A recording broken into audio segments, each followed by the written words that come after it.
Bonjour, je suis Michael. J'accompagne des personnes dans le cadre de la Kundalini et de la non-dualité à s'épanouir et à s'accomplir pleinement. Aujourd'hui, je vais partager 7 clés, 7 applications afin de préparer le terrain pour un éveil de Kundalini en harmonie et en alignement avec qui vous êtes.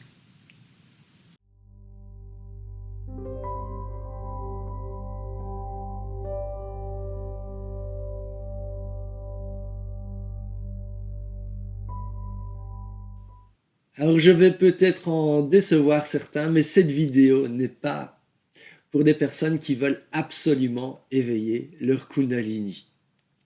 Cette vidéo n'est pas pour les êtres qui veulent absolument donner une forme à leur chemin d'évolution ou atteindre certaines facultés. Cette vidéo est surtout pour les êtres qui ont une profonde résonance à l'intérieur d'eux face à leur propre chemin d'évolution, qui veulent enclencher, se réengager ou réaffirmer ce chemin d'évolution et d'accouchement à soi-même. C'est pour les personnes qui ont une ouverture du cœur, quelque chose qui les attire, qui les pousse réellement aujourd'hui de prendre leur vie en main et de s'occuper de l'essentiel. C'est la reconnaissance de qui on est au plus profond de nous et de pouvoir laisser émerger tout cela. Alors toutes ces personnes qui sont dans ce cas de figure vont pouvoir appliquer cette clé.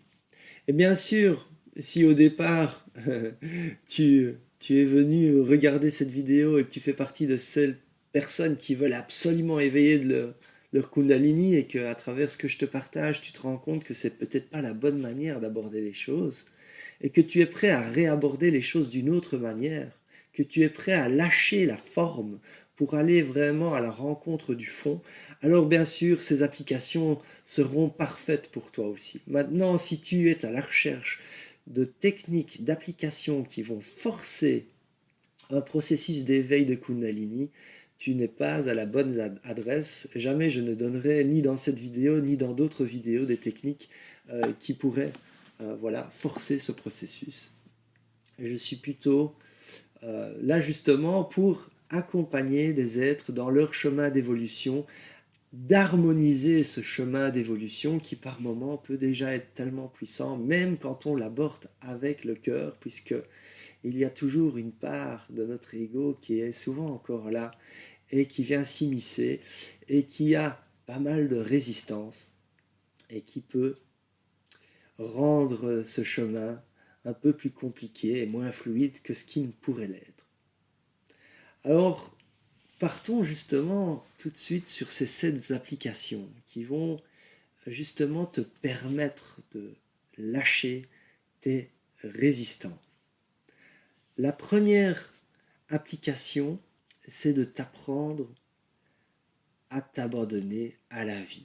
C'est au fur et à mesure de commencer à refaire confiance qu'il y a une conscience bienveillante que tu peux nommer la vie, que tu peux nommer Dieu, que tu peux nommer la Kundalini, que tu peux nommer la biologie. Peu importe les noms que tu vas utiliser, abandonne-toi à cela. Réapprends tous les jours en te levant, en allant dormir. Réaffirme durant la journée cette volonté de t'abandonner à tout ce qui se passe dans ta vie, à tous les événements qui sont là, aux sentiments qui émergent, aux intuitions, aux personnes que tu rencontres.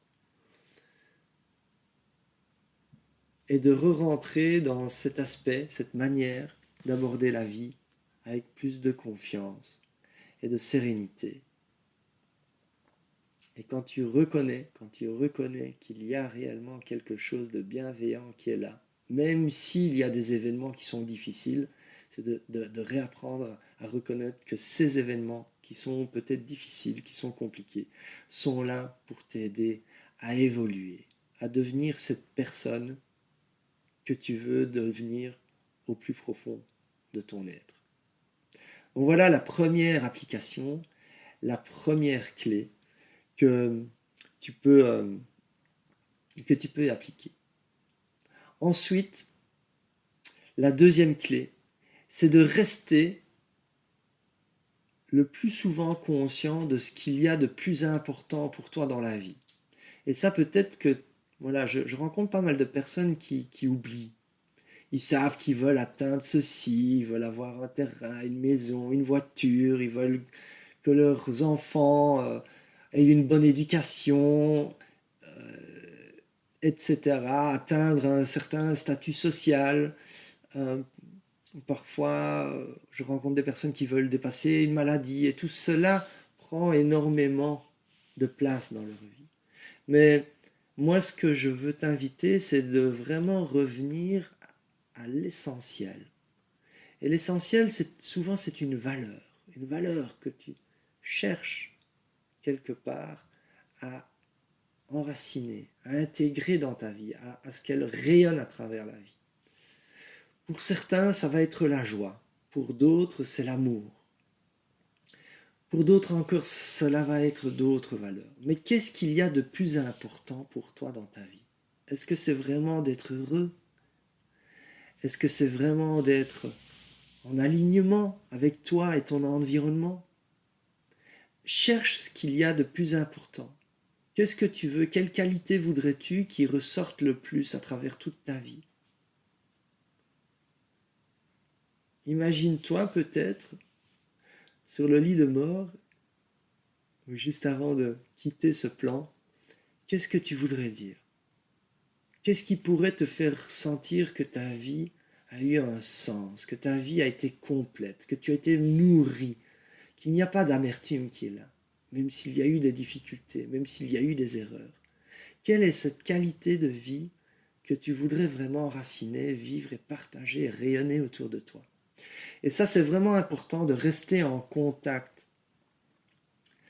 avec quelque part cette essence que tu veux manifester dans ta vie. Reste en contact, reconscientise cela tous les jours, même plusieurs fois. Et réaligne ta vie par rapport à cette qualité de vie. Voilà pour le deuxième point. Le troisième point va être par rapport au cœur, l'ouverture du cœur. Travaille sur cette ouverture. Va vers ce que tu aimes, va vers ce qui t'anime profondément. Travaille ta compassion envers les autres qui ont peut-être des difficultés. Et travaille la générosité également. Donc, on retrouve quelque part ici, de nouveau, cette clé des trois temps que je l'appelle. D'autres parlent de Trinité. Et donc, de un, va vers ce qui t'anime, l'amour qui est là, dans le spontané. Si aujourd'hui il n'y en a pas, alors va vers la deuxième clé, qui est aie de la compassion. Aie de la compassion pour toi déjà, qui ne sait pas ce qui l'anime spontanément. Et de la compassion pour tout autre être qui vit peut-être de la difficulté. Et en trois, développe ta générosité. Et si tu fais le point 2 et 3, ben le premier point va arriver. Tu vas retrouver un élan spontané de joie, de choses qui t'animent. Et tu vas avoir une grande ouverture du cœur. Cette ouverture du cœur est primordiale pour laisser circuler la vie, pour aller à la rencontre de cette plus belle version de toi. Ensuite, le quatrième point, c'est de travailler sur ton corps et sur l'énergie de ton corps physique. Et pour cela, il faut que tu apprennes à prendre soin de toi, à prendre soin de ce corps. Surtout de trois manières. Une manière va être de t'alimenter correctement. Il faut que tu apprennes et découvres quels sont les aliments qui te donnent réellement de l'énergie et te permettent de te sentir léger, rempli de vie. Observe, par la simple observation, en faisant des tests de quantité, de moment où tu manges, et bien sûr ce que tu manges et comment tu le choisis. Tu vas pouvoir trouver réellement, en observant, tiens, est-ce que ce que j'ai mangé, je me sens vraiment avec plus d'énergie après l'avoir mangé? Ou est-ce que ça me fatigue? Est-ce que j'ai trop mangé? Trop peu? Et à quelle vitesse j'ai mangé? La deuxième chose, ça va être d'amener de l'énergie à travers le mouvement. Le mouvement, faire du sport, prendre soin de ce corps, lui permettre d'avoir plus de flexibilité à travers le mouvement des articulations, mais aussi en te musclant, en allant vraiment chercher cette énergie, en la stimulant, en activant quelque part toutes les pompes dans ton corps, en faisant vibrer tes cellules, tu peux manifester bien davantage d'énergie. Parce que quand on donne, on reçoit. Et quand tu donnes de l'énergie, tu dépenses de l'énergie, voilà, tu vas courir, faire du sport, tu vas à la salle, tu vas dans un parcours vita, tu fais du yoga ou un autre sport. Et bien quand tu donnes, ah ben après tu reçois. Tu te sens encore mieux dans ta peau, tu as encore plus d'énergie. Et c'est essentiel pour préparer le terrain à révéler la plus belle version de toi-même. Et le troisième point, c'est la respiration. Respirer, c'est aussi le mouvement. Respirer, c'est aussi l'énergie. Et c'est de réapprendre à respirer correctement. Alors, je peux, moi, te recommander une activité qui va pouvoir regrouper tout cela, qui est le yoga Kundalini, où il y a non seulement du sport très actif, il y a du sport aussi un peu plus passif dans l'étirement des articulations. Et la respiration prend également une grande place dans le yoga Kundalini. Maintenant, il y a plein de yogas et je pense que chacun, quelque part, est amène à trouver son propre yoga. Et puis, il y a un yoga que j'aime énormément et qui plaît généralement à beaucoup de personnes, c'est le yoga spontané. Donc, c'est un yoga qu'on découvre à travers la non-technique. Voilà. Dans de prochaines vidéos, je vais partager pas mal de choses qui vont parler de yoga Kundalini et qui vont aussi bien sûr parler de ce yoga spontané qu'on découvre à travers la non-technique. Voilà. Alors, il va falloir travailler aussi sur ces blessures et ces fausses croyances. C'est vraiment essentiel de venir voir en soi où est-ce que j'en suis, où est-ce qu'en est mon monde émotionnel. Est-ce que j'ai déjà généré beaucoup de paix à l'intérieur de moi? Et si ce n'est pas le cas, c'est qu'il y a certainement des blessures émotionnelles dues à des événements que tu as vécus dans le passé et ou à cause de fausses croyances que tu as, des croyances limitantes, des croyances qui ne sont pas en alignement avec cette plus belle version de toi qui tente d'émerger. Donc il est essentiel de travailler sur ces aspects en allant voir un thérapeute ou un coach qui peuvent t'aider alors à démasquer ces blessures et surtout te donner les outils, des applications concrètes pour soigner.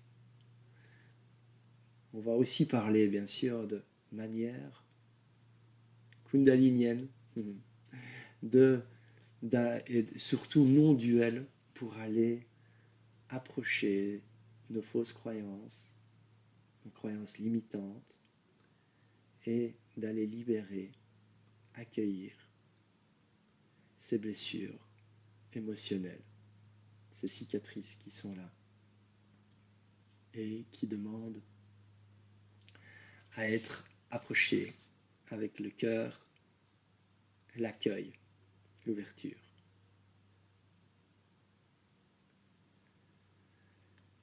Ensuite, il va y avoir le 6e point, qui est de travailler sur son authenticité.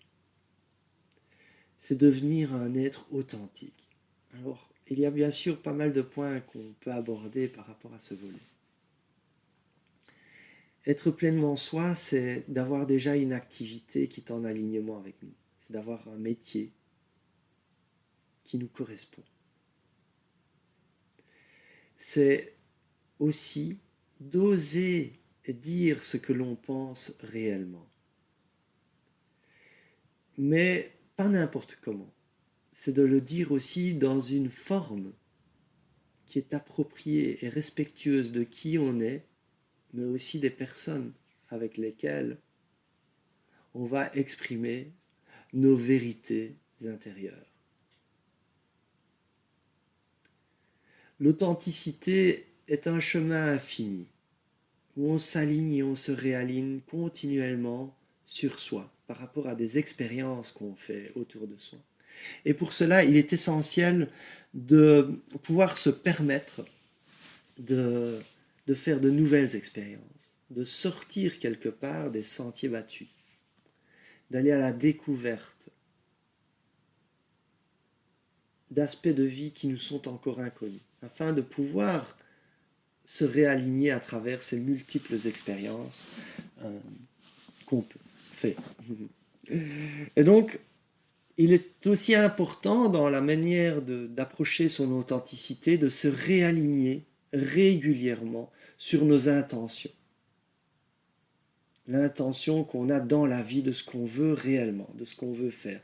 Parce qu'au plus on va évoluer, au plus on va réintégrer des parties de nous-mêmes et devenir de plus en plus authentique, retrouver une nature authentique dans laquelle on se sent bien, au plus, quelque part, nos valeurs et notre manière d'aborder les valeurs va évoluer.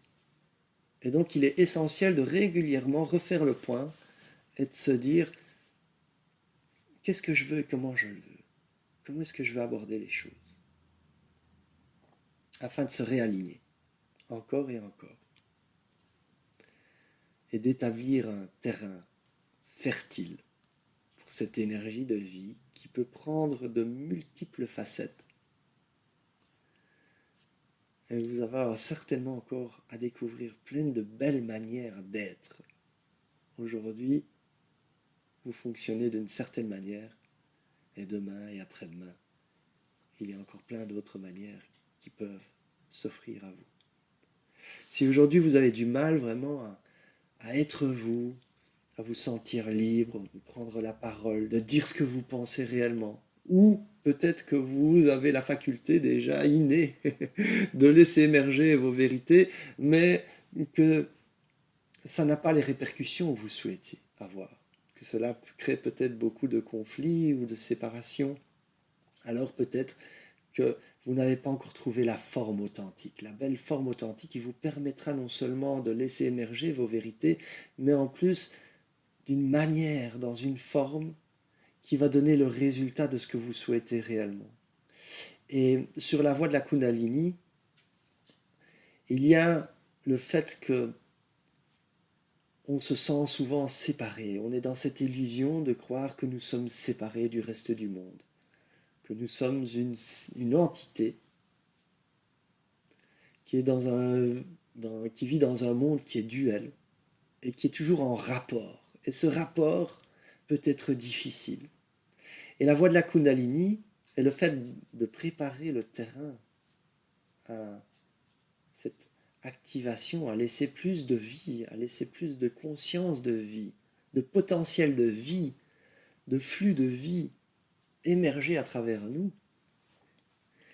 C'est aussi revenir dans un état d'unité, parce que l'éveil de la Kundalini nous ramène dans un état d'unité. nous permet au fur et à mesure d'enlever tous ces films, toute cette illusion quelque part de séparation, et de nous montrer que nous sommes tous interconnectés et que nous sommes tous une seule et même chose. Et que dans cette une seule et même chose, il y a des polarités qui sont là. Et qu'il n'y en a pas une qui est meilleure que l'autre. Qu'elle demande juste à être accueillie, à être équilibrée. Et donc si aujourd'hui tu as du mal, toi, à trouver une forme adéquate, authentique, fluide, une forme qui va plutôt vers l'union que vers la séparation, alors je t'invite à nouveau de consulter, consulte. Il y a des coachs pour cela. Il y a des personnes comme moi qui accompagnent pour laisser et permettre cette version authentique et harmonieuse de pouvoir prendre place et s'enraciner. Alors la 7e clé est une clé vibratoire. Alors peut-être que tu as déjà entendu parler de cette expérience avec des pendules. On prend des horloges qui ont un pendule qui balance. On peut en prendre 5, 10, 20, 30, le résultat sera toujours le même.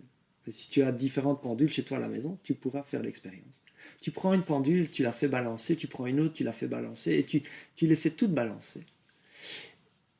Le résultat de cette expérience va te prouver qu'à un moment donné, après un certain temps, toutes les pendules vont balancer exactement de la même manière. Elles seront toutes alignées.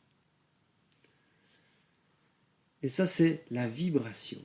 C'est la vibration. On a pu déterminer ainsi que la plus haute vibration va toujours emporter sur les plus basses vibrations. Et donc, l'horloge qui va avoir, on va dire, la plus haute vibration, qui va avoir l'onde la plus forte, qui va avoir ce mouvement de balancement le plus fort, va entraîner toutes les autres horloges à s'aligner sur elle.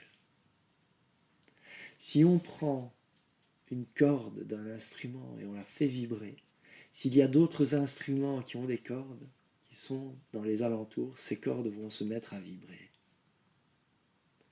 Si tu passes beaucoup de temps avec une personne qui a un niveau de conscience élevé, qui a une Kundalini qui est bien activée et qui a déjà fait tout un travail sur elle-même, d'alignement avec elle, d'ouverture du cœur, d'authenticité, d'énergie, alors ton corps va se mettre à un moment donné à vibrer à l'unisson avec cet autre être. Et donc je te conseille de passer beaucoup de temps avec un, voire plusieurs êtres qui sont dans cette haute vibration afin de préparer le terrain. Et quand le terrain sera prêt, alors un éveil pourra se manifester.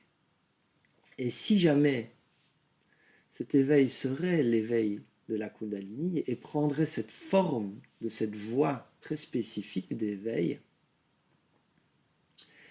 eh bien, tu seras prêt et cela pourra se faire avec plus de fluidité, avec plus d'alignement, en accord avec ton chemin d'évolution. C'est pour cela qu'il est primordial vraiment d'aller vraiment à la rencontre du fond et de permettre du fond de prendre la forme qui est la plus adéquate. Si par contre tu veux absolument atteindre une forme, tu risques alors d'être complètement en désalignement et alors ce cheminement peut devenir très compliqué et difficile. Dans une prochaine vidéo qui va s'afficher ici, tu vas découvrir un moyen de sortir d'un chemin d'éveil, d'un éveil de Kundalini qui est très compliqué et de te réaligner avec toi-même. J'espère que cette vidéo t'aura apporté de nombreuses clés, que tu vas pouvoir te rapprocher de toi et laisser émerger cette plus belle version. Sache que je suis à ta disposition si jamais tu veux te faire accompagner. Et si cette vidéo t'a plu, qu'elle résonne en toi, je te prie de liker et de partager cette vidéo afin que d'autres personnes puissent elles aussi bénéficier de ces différentes clés. Je te remercie et on se retrouve dans une prochaine vidéo. Prends bien soin de toi.